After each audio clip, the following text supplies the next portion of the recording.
Assalamualaikum warahmatullahi wabarakatuh.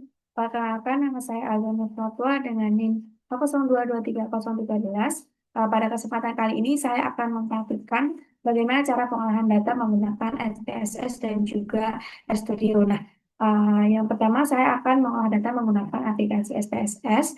Langkah yang pertama yaitu kita masukkan datanya terlebih dahulu dengan kita pilih file, kemudian kita pilih yang open dan kita pilih data. Di bagian file of type ini, kita menyesuaikan dengan tipe dari file yang akan kita gunakan. Di sini saya menggunakan tipe yang Excel, kemudian kita gunakan data yang akan kita olah. Kita klik open. Biar kita tunggu. Nah, di bagian read Excel file ini, nanti kita pilih yang oke. Kemudian kita tunggu. Selanjutnya, kita bisa memastikan bahwa di bagian redox, M total, dan juga variable fosfat ini tuh tipenya numerik dan juga dari bagian measure ini scale.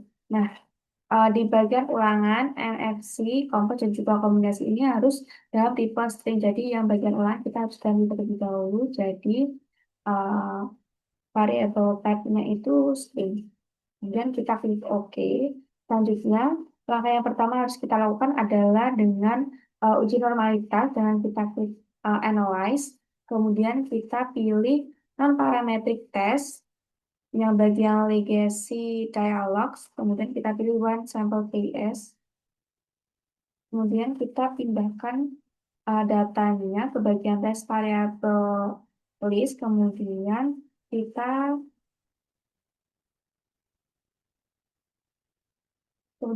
klik OK. Nah, di sini bisa kita lihat bahwa hasil dari one sample formula Smirnov test ini pada bagian signifikansi hasil dari redox, entotal, dan juga available fosfat ini tuh masih berada di bawah angka 0,05 sehingga data tersebut belum terdistribusi normal.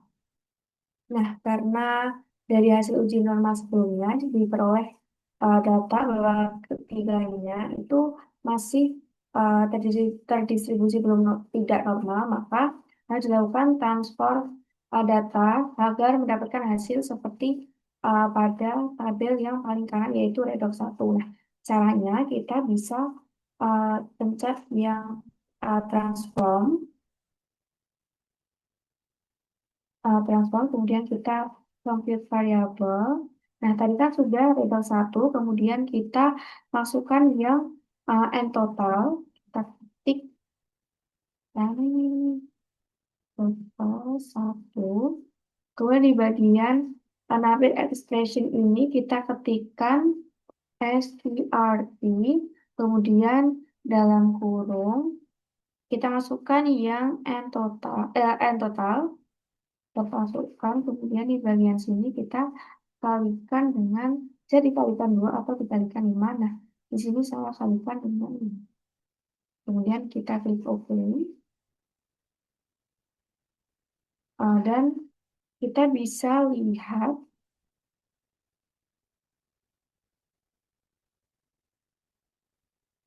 pada bagian uh, tabel ini sudah terdapat hasil yang baru yaitu n total 1. Nah, ini kita ulangi sampai dengan langkah yang sama, yaitu menggunakan data yang available fosfat. Nanti 1, kemudian ini kita ganti yang AFP. Kemudian kita klik OK.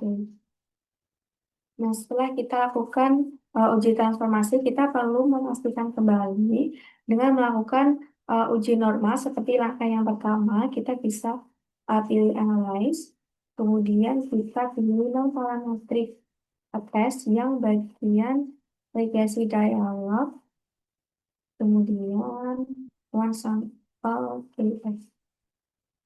Nah, di bagian kanan ini kita ganti dengan hasil transformasi yang baru, masukkan ke yang bagian test variable list, Kemudian kita klik OK. Kita tunggu hasilnya. Nah, di sini bisa kita interpretasikan bahwa di bagian signifikan ini hanya yang di bagian redox saja yang menunjukkan data yang normal, sedangkan di bagian end total dan juga available fosfat atau fosfat tersedia ini tuh masih tidak normal karena masih berada di bawah nilai 0,05. Nah, uh, hal itu perlu kita lakukan uji lanjut yaitu dengan uji normalitas dengan Kruskal Wallis, yaitu kita pilih analyze, kita klik yang bagian non-parametric test yang independent samples. Nah, di bagian field ini kita use custom field assignment. Kita masukkan yang di bagian test field ini itu hasil transformasi yang baru. Kita masukkan langsung ketiganya. Kemudian yang di bagian grup ini kita masukkan yang kombinasi. Selanjutnya, di bagian setting kita pilih yang customize test, kemudian kita klik yang bagian Kruskal Wallis One Way ANOVA, case sample dan kita klik run. Kita tunggu hasil ini.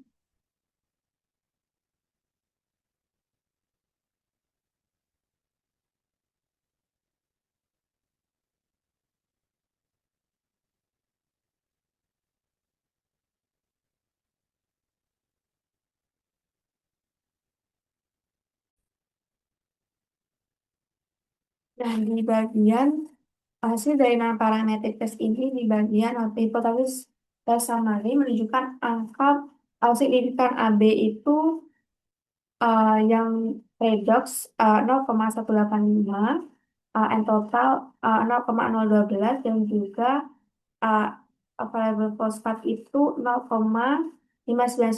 Nah, di bagian bawah, nah signifikasi level ini menunjukkan bahwa untuk data yang terdistribusi normal itu harus berada di bawah angka 0,05. Nah, sedangkan di sini hanya pada bagian end total saja yang datanya sudah terdistribusi normal, sedangkan yang redox dan juga available fosfat ini tuh masih berada di angka 0,05 yang menandakan bahwa angka tersebut masih uh, terdistribusi tidak normal. Selanjutnya kita bisa melanjutkan untuk uji korelasi, yaitu kita bisa klik bagian analyze, kemudian kita pilih yang correlate, yang bivariate. Nah, di bagian variabel ini kita masukkan dari redox, yang total 1 LP1. Kemudian di bagian correlation coefficient ini kita pilih yang person, dan test of significance itu to tail, dan kita klik OK.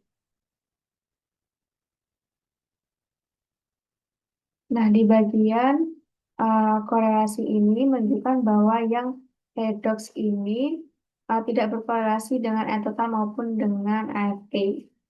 Sedangkan N total ini berkorelasi dengan AFP. Nah, di bagian N total ini tidak berkorelasi dengan redox, namun berkorelasi dengan P tersedia.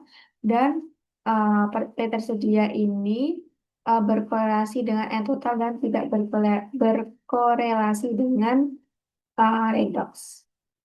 Nah, selanjutnya kita bisa lanjut untuk uji regresi. Kita pilih yang bagian graph, kemudian regresi dialog, kita pilih yang scatter or plot, kita pilih yang sampel, kita klik define. Nah, di bagian uh, y-axis ini kita pilih yang n total, dan di bagian X ini kita pilih redoxnya. Kemudian kita pilih OK. Kita tunggu. Nah, di bagian grafik ini kita bisa klik 2 kali.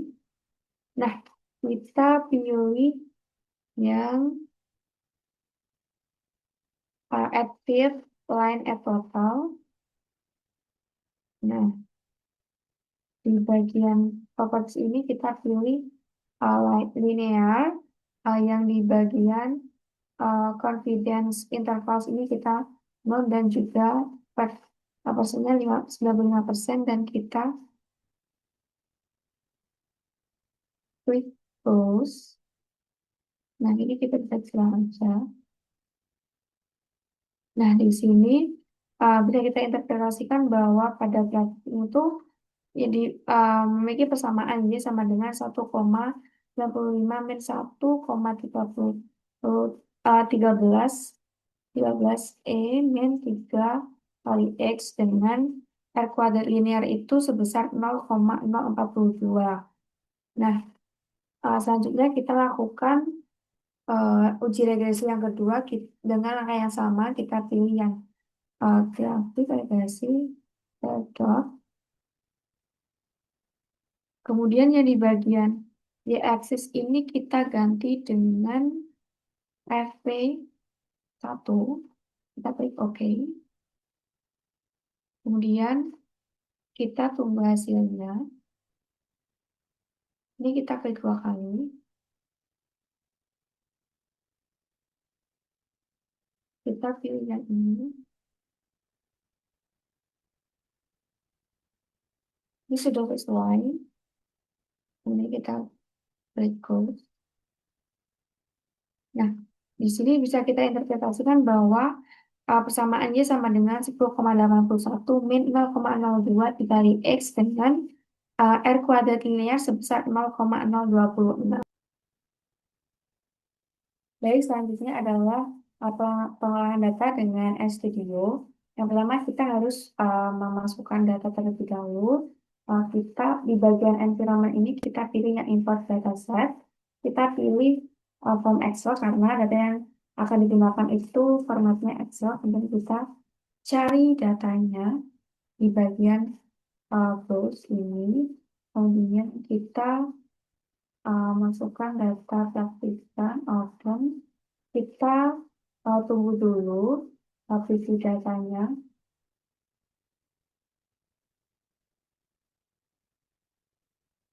Kemudian di bagian tulisan kecil di bagian bawah ini harus kita pastikan untuk bagian hasil yaitu redox and total dan available phosphat ini tuh menunjukkan double, sedangkan untuk yang ulangan, NXT, kompos, dan kombinasi itu karakter. Jadi yang bagian ulangan ini kita ganti dulu ke karakter, kemudian kita tunggu, barulah nanti kalau sudah kita klik import.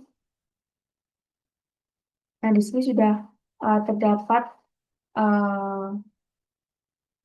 data yang kita masukkan dari Excel, kemudian kita pilih file, kemudian new project yang script.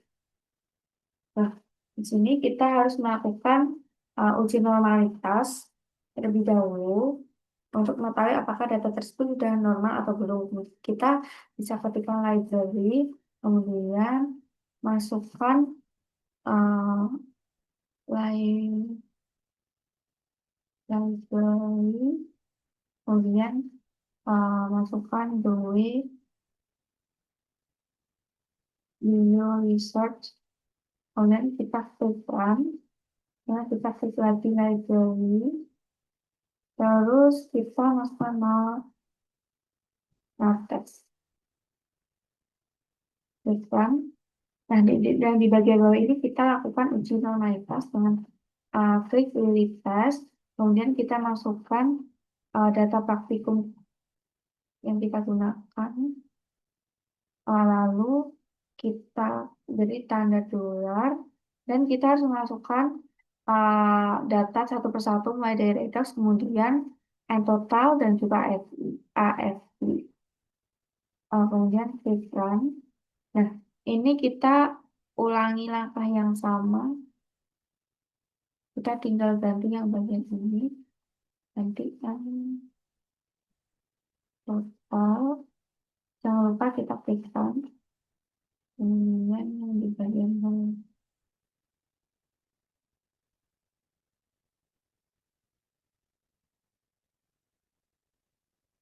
Ini kita ganti tersedia. Dan kita klikkan.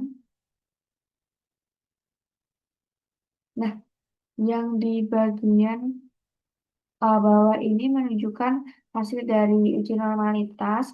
Yang pertama ini untuk yang redox ini tuh p-value sebesar 0,03. Di mana ini tuh masih di masih kurang dari 0,05.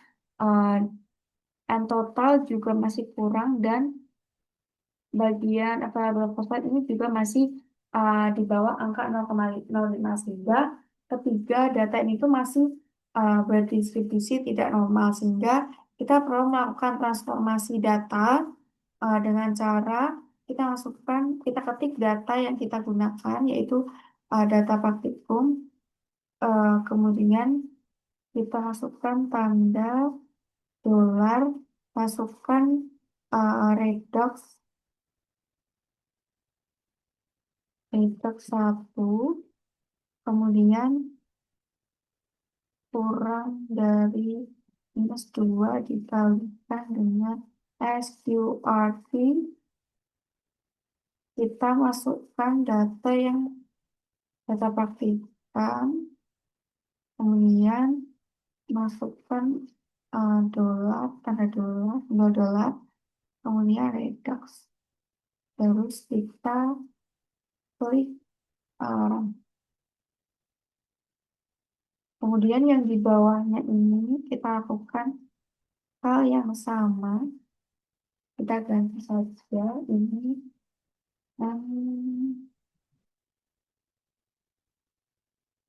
untuk satu. Di sini kita ganti juga dengan kalian. Hanya sama kita lakukan untuk yang bagian yang tersedia.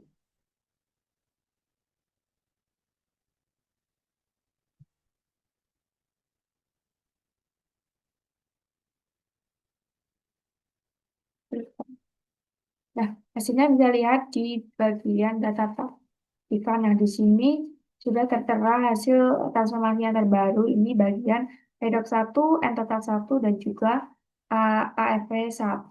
Kemudian kita kembalikan ke bagian yang awal tadi. Nah, di sini kita bisa lanjutkan untuk uji normal kembali untuk mengetahui apakah data tersebut sudah normal atau belum. Dengan cara yang sama, kita tinggal copy saja rumusnya. Namun, yang membedakan adalah di bagian redox ini, yang kita masukkan adalah hasil transformasi yang baru. Ini juga sama, tinggal ganti AM total 1, dan ini available fosfat 1. Eh,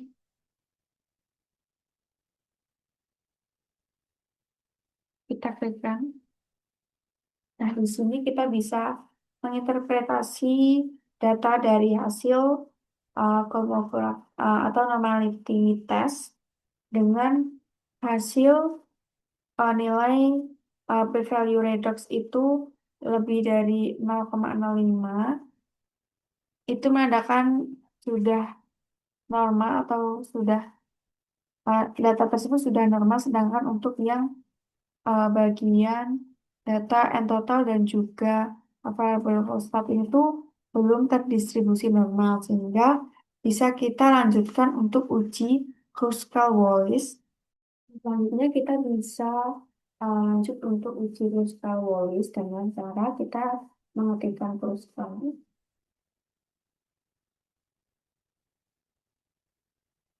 terus guys. Kemudian kita masukkan data redox yang terbaru,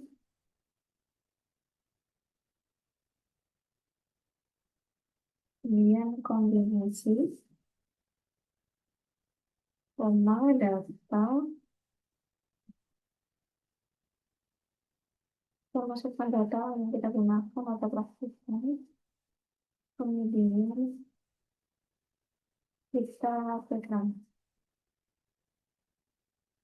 Belum kita lakukan dengan cara yang sama untuk total, total satu, ini,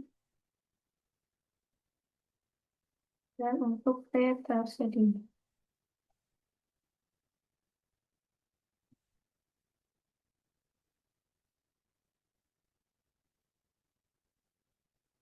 Nah, di bagian hasil kita bisa lihat bahwa untuk p-value ini masih berada di angka untuk yang redox itu p-value sebesar 0,18, yang menandakan ini masih berada di atas angka 0,05 sehingga hasilnya nanti tidak berbeda signifikan pada pelakuan kombinasi. Sedangkan untuk yang N total pada kombinasi p-value sebesar 0,012 di mana ini menandakan angka ini sudah berada di bawah 0,05 sehingga hasilnya nanti berbeda nyata. Kemudian yang terakhir ada P tersedia pada pelakuan kombinasi ini p-value sebesar 0,05 sehingga angka ini masih melebihi 0,05 sehingga masih bisa dikatakan bahwa nanti hasilnya tidak berbeda nyata. Nah, setelah kita melakukan uji psikologi, kita bisa lanjut ke dam test dengan kita ketik library, kemudian FSA, ketikkan, kemudian di bawah kita ketik dam test, kita masukkan data redox yang terbaru, kemudian kombinasi,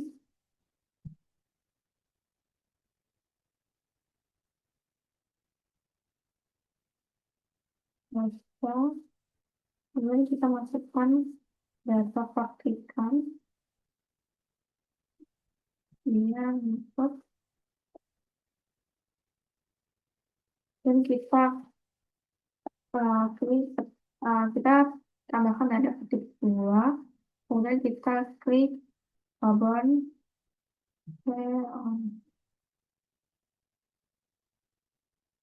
dan kita klikkan. Dan kita lakukan untuk dua variabel yang lain dengan rumus yang sama, kita tinggal copy saja yang total.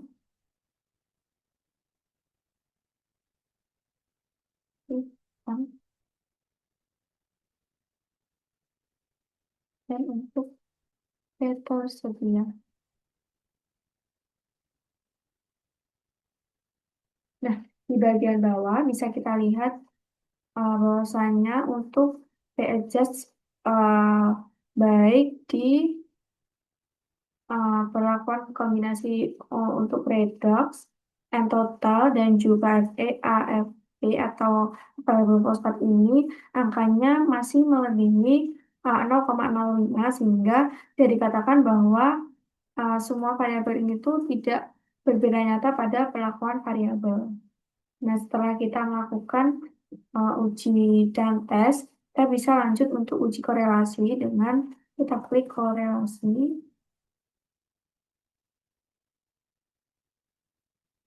Kemudian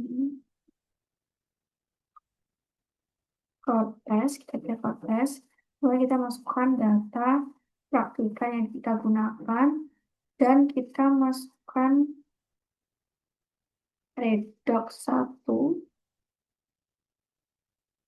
kemudian data praktikan, kita korelasikan yang pertama dengan N total terlebih dahulu, dipilih yang simbol dolar, kemudian kita tambahkan entok,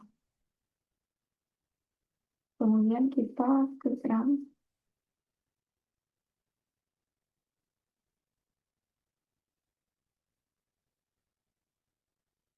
Kemudian yang di bawah kita klik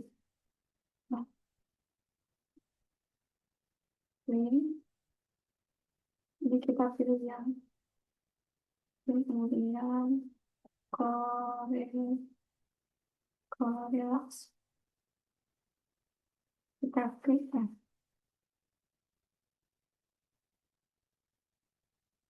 Kemudian kita lakukan dengan rumus yang sama pada variabel yang lain. Ini untuk redox yang kedua ini kita korelasikan dengan P tersedia.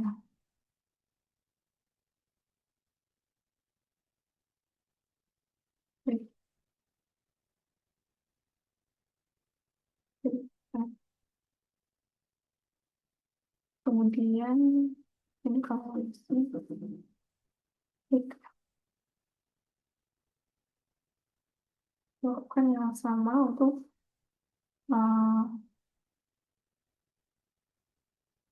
M total dengan P tersedia.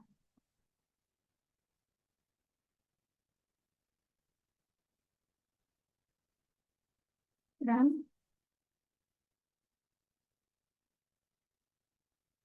nah, pada tabel bagian bawah bisa kita lihat bahwa korelasi antara redox dan juga N total ini masih tidak berbeda nyata karena angkanya masih di atas 0,05, di mana korelasinya ini tuh masih lemah karena nilainya negatif dan tidak ada korelasi yang kuat. Kemudian untuk uh, redox dan juga uh, ketersedia ini korelasinya juga lemah karena nilainya negatif dan uh, hasilnya itu tidak berbeda signifikan karena nilainya di atas 0,05.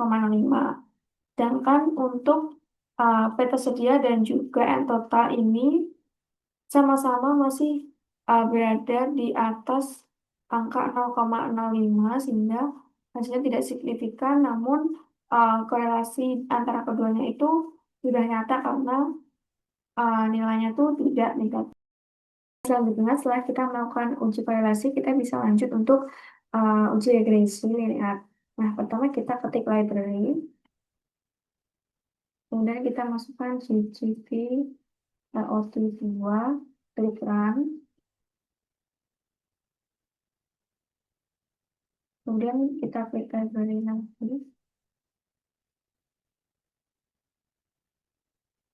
masukkan GGP,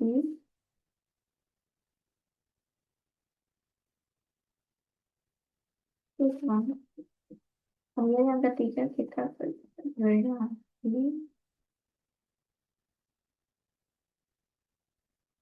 kita masukkan GGP. Nah, kita klikkan. Nah, sebelumnya kita bisa menginstal dulu untuk GCP dan juga GCP NG ini lewat tools. Kemudian yang install package kita tinggal ketik misal GCPN, kemudian GCPP kita pilih, kemudian kita tinggal klik bagian install ini, kemudian kita tunggu prosesnya sampai selesai baru bisa kita gunakan. Selanjutnya kita ketikkan GCP pilih LLC, kemudian kita masukkan data perakitan yang kita gunakan, sama PKS, kemudian kita X sama dengan data perakitan, kemudian kita masukkan yang redox 1, kemudian koma ini sama dengan data praktikan, kita masukkan yang pertama kita redox dengan N total.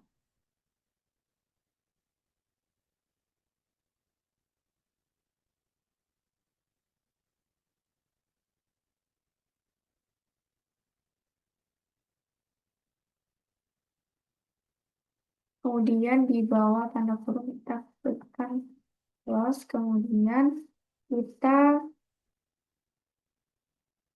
copy data dari jenis, kemudian baru kita klik run.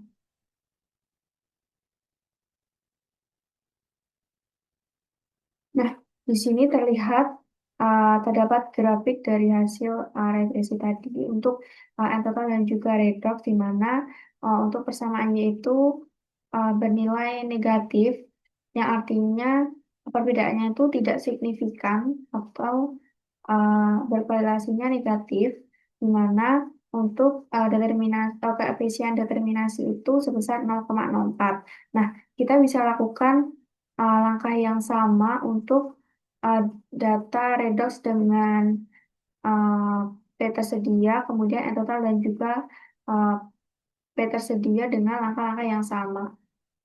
Kita bisa tinggal copy saja.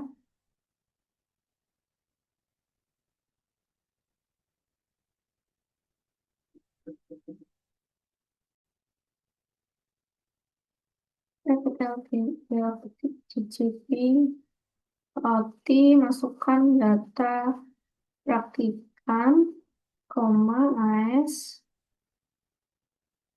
kemudian X, dengan data praktikan, kita redox, kemudian koma, list dengan data praktikan, kita akan dengan and total berarti tersedia, kemudian kita klik close, kemudian kita copy, kemudian kita klik, kita tunggu hasilnya. Nah, di sini sudah terlihat hasil dari grafiknya untuk P tersedia dengan redox, di mana untuk nilai persamaannya itu 4,32 min 0,0181 X, di mana itu menandakan korelasinya itu negatif atau perbedaannya itu tidak signifikan. Dan untuk koefisien determinasi itu sebesar 0,03. Nah, kita bisa lanjut untuk uh, variabel yang lain.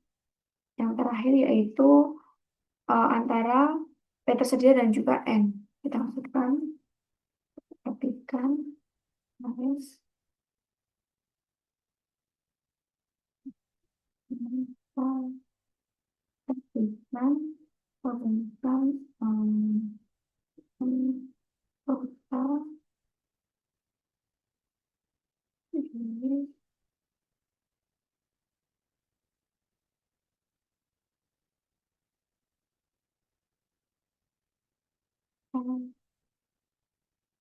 ini hubungkan dengan HP, kemudian kita klik close, kita copy, kita. Nah, di sini terlihat bahwa terdapat hubungan antara P tersedia dan juga N total, di mana itu